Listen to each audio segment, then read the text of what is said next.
Ever wondered how the tranquil paradise of French Polynesia became the epicenter of French nuclear testing? In the mid-20th century, the world was gripped by a tense global standoff known as the Cold War. Amidst this climate, France sought to assert its military prowess, turning its gaze towards the remote Mururoa Atoll in 1966. This isolated paradise, nestled in the heart of French Polynesia, was chosen as the stage for France's ambitious nuclear program. Throughout the late 60s and early 70s, the azure skies above Mururoa were punctuated by the ominous mushroom clouds of above-ground nuclear tests. However, as fears over radioactive fallout began to echo around the world, France was compelled to shift their operations. In 1975, they moved their testing underground, burrowing deep into the heart of the atolls.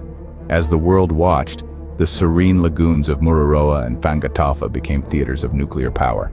But how did the world react when paradise turned into a nuclear playground? Shockwaves of protest rippled across the globe as the French public and the anti-nuclear movement in French Polynesia rose in opposition. Iconic protests painted the streets of Tahiti with a sea of determined faces and placards, demanding an end to the nuclear desecration of their homeland.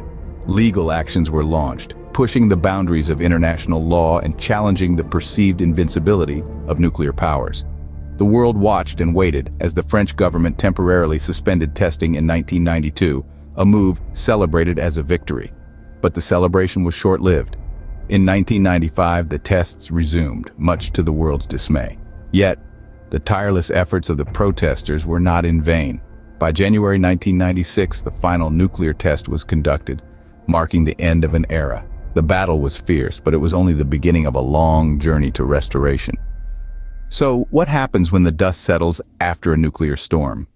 As the final mushroom cloud from the French nuclear tests at Mururoa Atoll dissipated in January of 1996, a new chapter began.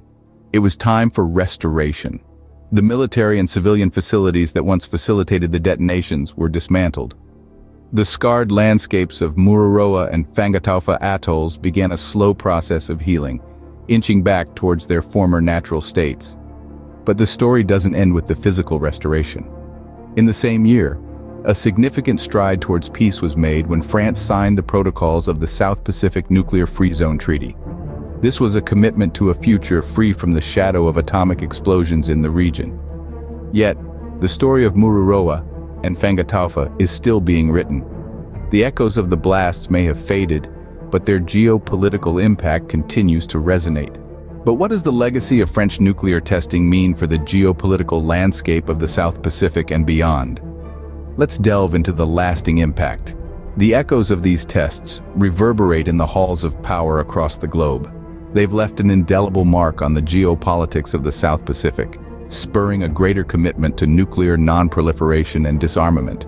The test sites, though silent, are not forgotten. The diligent work of monitoring personnel continues, serving as both a reminder and a safeguard against the specter of nuclear fallout. Their work is a testament to the lessons learned, an ongoing vigil against the re-emergence of such destructive power.